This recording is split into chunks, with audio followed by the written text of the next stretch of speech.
Now, going over to the political part podcast here, Jack Smith trying to indict Donald Trump yet again, even though the Supreme Court already shot it down. But nevertheless, let's try to do it again, just like the student loan thing. Spoiler for a little later in the show about the other topic.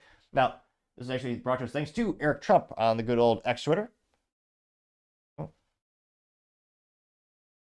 Unless the screen doesn't load. All right, there you go. So Eric Trump says, quote, indicted again, they will stop at nothing.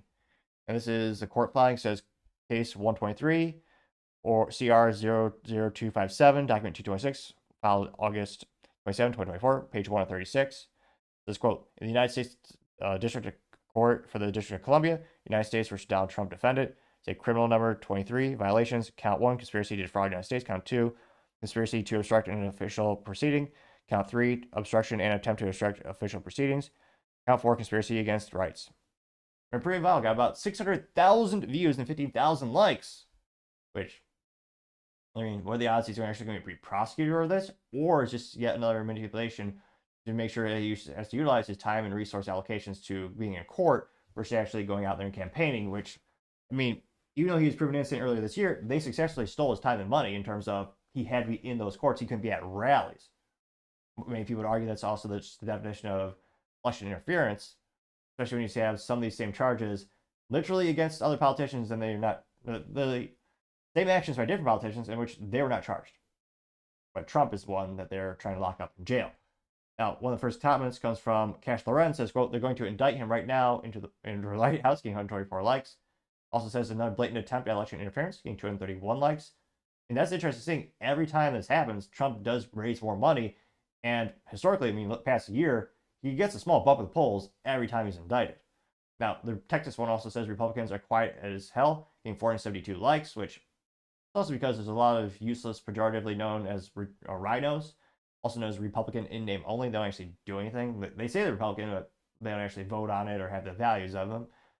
Luke Zalewski says LL, getting 116 likes. Art Candy says your father's a criminal. Cope getting 4.9 thousand likes. That might be the most popular one. She also got 157 comments. Let's see here.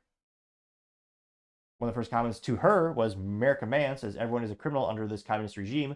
They will just bastardize the law for political gain, getting 63 likes, which they did rewrite some of those laws so that Trump could be charged.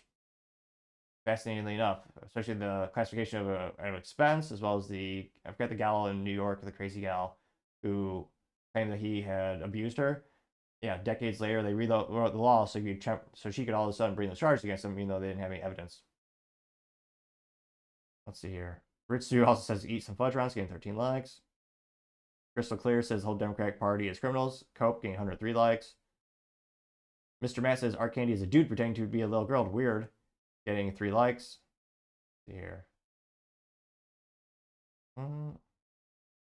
Deontay Pullman says Art Candy is a Democrat whore, getting 36 likes.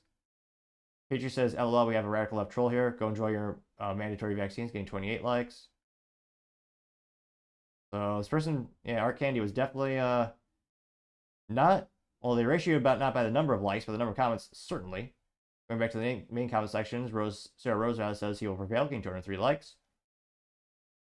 Let's see. Another contrarian statement. Old Dude Fella says, do the crime, daddy is going to do the time, getting 247 likes.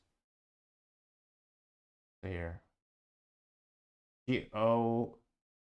Boy of the Tinfoil Hat Society. Interesting name. Nevertheless, he says, quote, why is no one pointing out that Garland had no authority to appoint Jack Smith? Representative Tom Massey made this abundantly clear, getting 38 likes. People saying F. Jack Smith, getting between 50 and 200 likes.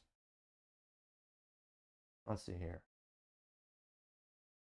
So, a couple contrarian statements, but it's well more 50%, or 60% actually in support of Trump.